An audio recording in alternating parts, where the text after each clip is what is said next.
Bienvenida, muchas felicidades por estar aquí y debe ser un gran honor ser candidata para ser ministra de la Corte. Yo soy ingeniera, así es que pido una disculpa, no soy abogada ni doctora en Derecho. Me quedé pensando en la progresividad de los derechos. O sea, pensé qué pasaría si este Senado hiciera una reforma constitucional donde la educación no fuera ni gratuita, ni laica, ni obligatoria. Se cambiara todo y fuera para atrás. Porque hay una mayoría que sí lo piensa. ¿Quién va a poner orden cuando las mayorías aplastan en contra de aquellos derechos? Puse un absurdo, pero para dejar claro la importancia que es para mí lo que pasó con las estancias infantiles. Me gustó lo que dijo de que es un derecho. Hubiera sido muy diferente si el gobierno dice: cierro estas 10,000 estancias y abro estas otras 10,000.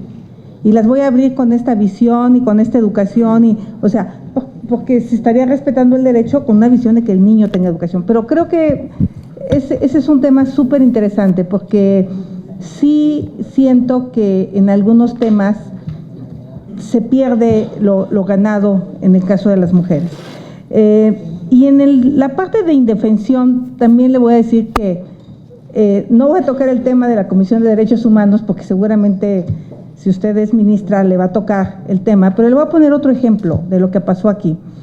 Hubo un nombramiento que el personaje no cumplía con los lineamientos de la ley. Era que no debería ser empleado del presidente. Bueno, o no debería ocupar un cargo un año antes, así, claramente.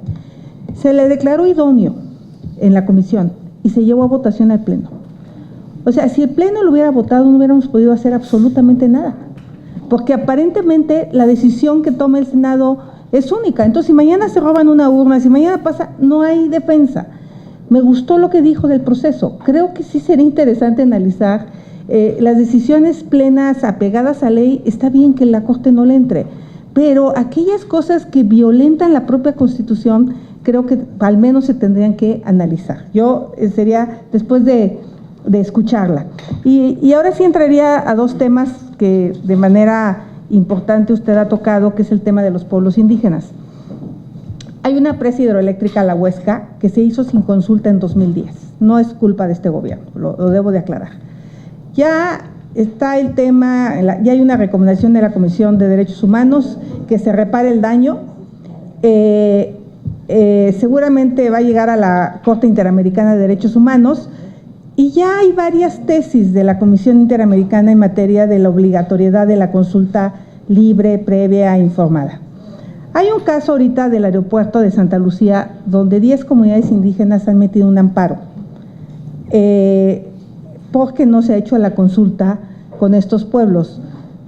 ¿Usted cree que la Corte, protegiendo este derecho tan reconocido en materia indígena, debería atraer el caso y no esperar hasta que se construya el aeropuerto y pase lo de la presa de La Huesca, donde ya a toro pasado no hay nada que hacer, porque ya y simplemente es la consulta, ni siquiera es que no se haga el aeropuerto,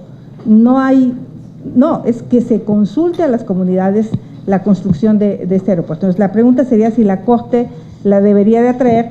Y otro caso importante es derivado de la tesis 293/11, donde el Pleno de la Corte de Justicia de la Nación ha sostenido la tesis de jurisprudencia: derechos humanos contenido en la Constitución y en los tratados internacionales constituyen el parámetro de control de regularidad constitucional, pero cuando en la Constitución haya una restricción expresa al ejercicio de aquellos, se debe estar a lo que establece el texto constitucional. Esto impacta directamente en el ejercicio de derechos de los pueblos indígenas, como el correspondiente a las tierras y territorios, que está reconocido en el convenio 169 de la OIT y en la Declaración de la ONU sobre los Derechos de los Pueblos Indígenas, pues el régimen jurídico mexicano solo reconoce la propiedad de dichos pueblos cuando se configura en una de las modalidades establecidas en el artículo 27, propiedad privada, ejido o comunidad agraria. Muchos pueblos indígenas de México, como la tribu Yaqui en Sonora o las comunidades del Chimalapa en Oaxaca y Chiapas, han demandado la restitución de su territorio, entendido en el contexto del convenio 169, es decir, aquel que tradicionalmente han poseído y utilizado desde tiempos inmemorables. va la pregunta. ¿Qué opinión tiene usted de esta restricción que la Corte ha establecido vía jurisprudencia respecto a la aplicación de estos derechos en materia indígena? Por sus respuestas, doctora, muchas gracias.